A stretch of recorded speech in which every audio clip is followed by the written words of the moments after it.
ഇന്ന് തന്നെ ഡൗൺലോഡ് ചെയ്യൂ. കാണൂ നിങ്ങളുടെ ഫേവറേറ്റ് ഷോസ്.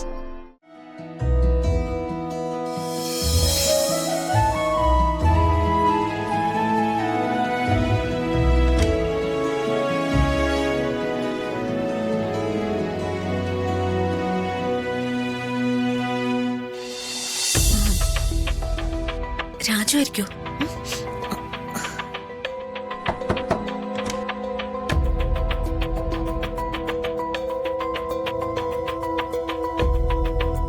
എന്താ രിതികെ, നിന്റെ മുഖത്തൊരു മാറ്റം?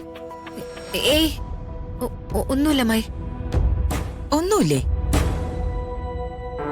പക്ഷേ നിന്നെ കണ്ടിട്ട് ഒന്നുമില്ലെന്ന് തോന്നുന്നില്ലല്ലോ. നിന്റെ ഉള്ളില് എന്തോ സന്തോഷമുള്ളത് പോലെയാ തോന്നുന്നത്. കുറച്ചു മുൻപേ നീ ഇങ്ങനെ അല്ലായിരുന്നല്ലോ. ഏയ് അമ്മായിക്ക് തോന്നുന്നത്. എന്റെ തോന്നലാണോ? അപ്പോ ഈ നടക്കാൻ പോകുന്ന വിവാഹത്തിൽ നിനക്ക് വിഷമാണെന്നാണോ പറയുന്നേ? ഞാൻ വിഷമിച്ചിട്ടോ സന്തോഷിച്ചിട്ടോ കാര്യമില്ലല്ലോ. എല്ലാം വിധി പോലെയല്ലേ നടക്കൂ. അല്ല, നീ കുളിച്ച് ഫ്രഷ് ആയില്ലേ? ഞാൻ ക്ഷേത്രത്തിൽ പോകുന്നതിന് മുൻപ് തന്നെ രാവിലെ കുളിച്ചതാ. ശരി. ആ ഐശ്വര്യ, അകത്തേക്ക് വാ.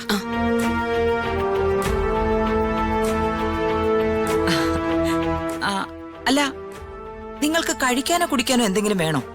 വേണ്ട മാഡം, ഞങ്ങള് രാവിലെ ബ്രേക്ക്ഫാസ്റ്റ് കഴിച്ചിട്ട് ഇറങ്ങിയത്. ഞങ്ങളിന്ന് ഞങ്ങളുടെ ജോലി തുടങ്ങട്ടെ. സമയം ഒരുപാട് വൈകുന്നു. എങ്കിൽ നടക്കട്ടെ.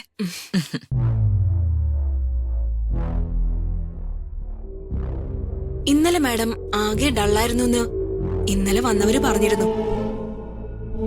അംബിക മാഡം പറഞ്ഞത് ശരിയാ. ഋതിക മാഡത്തിന്റെ മുഖത്ത് ഇന്നൊരു സന്തോഷം കാണുന്നുണ്ട് അല്ലേ? അതെ. അങ്ങനെയൊന്നുമില്ല ഐശ്വര്യ, നിങ്ങൾ തുടങ്ങിക്കോ. ഇപ്പൊ എനിക്ക് സമാധാനായി. ഋതിക മാഡത്തിന്റെ ഉള്ളില് സന്തോഷമുള്ളതുകൊണ്ട് ഞങ്ങള് ചെയ്യുന്ന മേക്കപ്പിനേക്കാളും കൂടുതൽ ഗ്ലോ കിട്ടാൻ പോകുന്നത് ആ സന്തോഷത്തിന്റെ ആയിരിക്കും.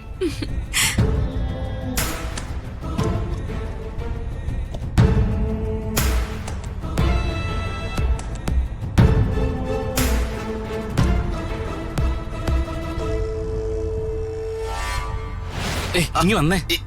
രോഹൻ, എന്താ ഇത്? നീ എങ്ങോട്ടാ എന്നെ ഈ വലിച്ചോണ്ട് പോകുന്നേ? ദേ നോക്ക്, ഇത് നമ്മുടെ വീടല്ല, കല്യാണ വീടാ. ഞാനൊരു മിനിസ്റ്ററാ. വല്യേച്ചനിങ്ങി വന്നേ. വിടടാ. നീ എന്നെയും കൊണ്ട് എങ്ങോട്ടാ പോകുന്നേ? നീ കാര്യം എന്താണെന്ന് വെച്ചാ പറയേ. ഇവിടുന്ന് നമുക്ക് കുറച്ചൊന്ന് മാറി നിൽക്കാൻ വല്യേച്ച. ആരെങ്കിലും നമ്മൾ സംസാരിക്കുന്ന കേട്ടാലോ? ഇവിടെ ഒന്നും ആരുമില്ല. നീ കാര്യം പറയും മോനെ. കുറച്ചു വർഷങ്ങളായിട്ട് വല്യച്ഛനും വല്യമ്മയ്ക്കും അച്ഛനും അമ്മയ്ക്കും ഒക്കെ ഒരു പരാതി ഉണ്ടായിരുന്നല്ലോ. എന്ത് പരാതി? അല്ല, ഞാനിങ്ങനെ പെണ്ണൊന്നും കെട്ടാതെ നിങ്ങൾ മാട്രിമോണിയിൽ നിന്നൊക്കെ കണ്ടുപിടിച്ചു കൊണ്ടുവരുന്ന പെൺകുട്ടികളെ ഇഷ്ടപ്പെടാതെ വിവാഹകാര്യത്തിൽ ഞാൻ ഉഴപ്പുന്നല്ലേ നിങ്ങൾ പറഞ്ഞോണ്ടിരുന്നേ? അതുള്ളതല്ലേ. എടാ, കൊള്ളാവുന്ന എണ്ണം പറഞ്ഞ തറവാട്ടിന്ന് എത്ര ആലോചനകൾ നിനക്ക് വന്നതാ. അപ്പോ പെൺകുട്ടിക്ക് മുടി പോരാ, കണ്ണിന് ചന്തം കുറവാ, മൂക്ക് വലുതായി പോയി, നീളം കുറഞ്ഞു പോയി, അങ്ങനെ 100 കാരണങ്ങളായിരുന്നല്ലോ ഓരോ ആലോചനകളും മുടക്കാൻ. നിന്നോട് പറഞ്ഞു മടുത്തതല്ലേ? അല്ല, നിങ്ങളുടെ ആഗ്രഹം അങ്ങനെ അങ്ങ് മറന്നു കളയണ്ടെന്ന് ഓർമ്മിപ്പിക്കാനാണ് ഞാൻ വല്യേച്ചനെ ഇങ്ങോട്ട് കൂട്ടിക്കൊണ്ടുവന്നത്. എന്നുവെച്ചാ എനിക്കൊരു പെൺകുട്ടി ഇഷ്ടമാണെന്ന്. ദൈവമേ, പ്രേമോ? അതെ, പ്രേമം തന്നെ. എന്നിട്ട് നീ എന്താടാ ഇത്രയും നാളും നിനക്ക് പ്രണയമുണ്ടെന്ന് പറയാത്തെ? അതിന് ഇത്രയും നാളും പ്രണയം ഇല്ലായിരുന്നല്ലോ. പ്രണയം ഇല്ലായിരുന്നോ? ഇപ്പൊ നിന്റെ മുന്നിൽ പ്രത്യക്ഷപ്പെട്ട ആരെങ്കിലും കണ്ടപ്പോ പ്രേമിച്ചു തുടങ്ങിയതാണോ? എക്സാക്ട്ലി. ശരിക്കും അത് തന്നെ വല്യേച്ച സംഭവിച്ചത്.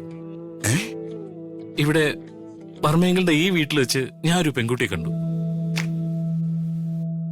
ധൃതിയിൽ വന്ന പെൺകുട്ടി എന്റെ ദേഹത്ത് വന്നിങ്ങനെ തട്ടി. അവളെ എന്റെ കയ്യിലിങ്ങനെ ഒരു അപ്സരസിനെ പോലെ. പെണ്ണ് സുന്ദരിയാണോടാ?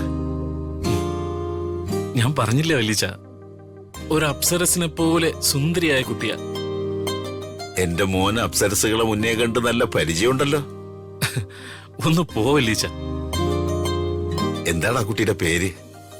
അതാ പ്രശ്നം. പേരറിയില്ല, ആരാന്നറിയില്ല.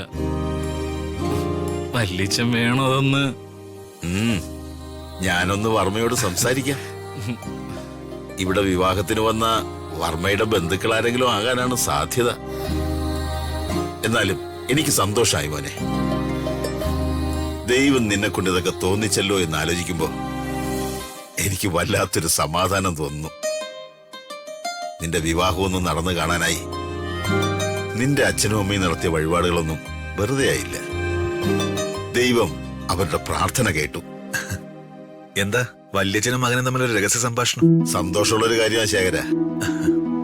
ഇവൻ ഇതുവരെ കല്യാണമൊന്നും വേണ്ട വേണ്ടെന്ന് പറഞ്ഞോണ്ട് ഇവന്റെ അച്ഛനമ്മമാരെയും ഞങ്ങളെയും ഒക്കെ കുഴപ്പിക്കുകയായിരുന്നു. എന്നിട്ടിപ്പോ കക്ഷി വിവാഹത്തിന് സമ്മതിച്ചോ? അതെ, അതാ എനിക്കും അത്ഭുതം.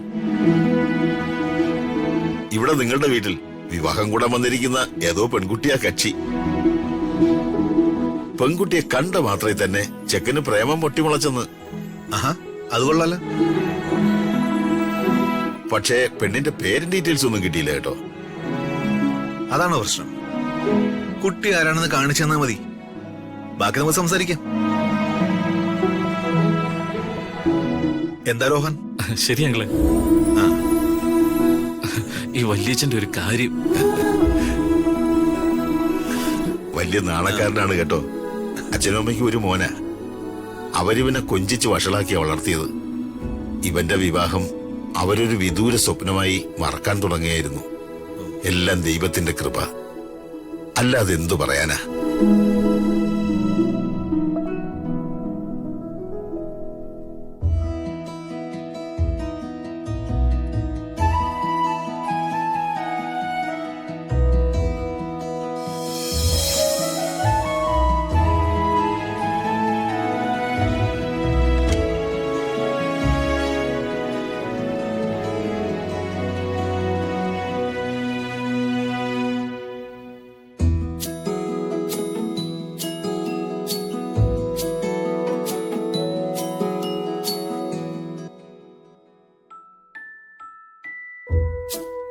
എടോ, ഒന്ന് വേഗം വേണം.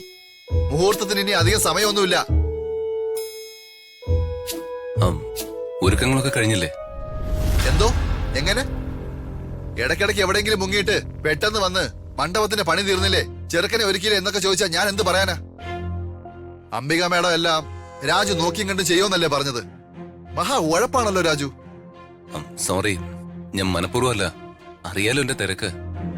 ഇന്നലെ മുതൽ ഞാൻ നിങ്ങളുടെ കൂടെ നിൽക്കുന്നതല്ലേ, മനഃപൂർവ്വം മാറി നിൽക്കുന്നൊന്നുമല്ല.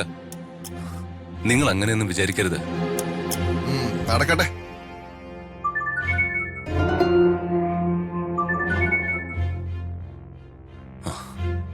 ഹലോ അളിയ. അളിയൻ പറഞ്ഞതുപോലെ ഞാൻ ദിവ്യയുടെ വീട്ടിൽ ചെന്ന് നോക്കി. എന്നിട്ട്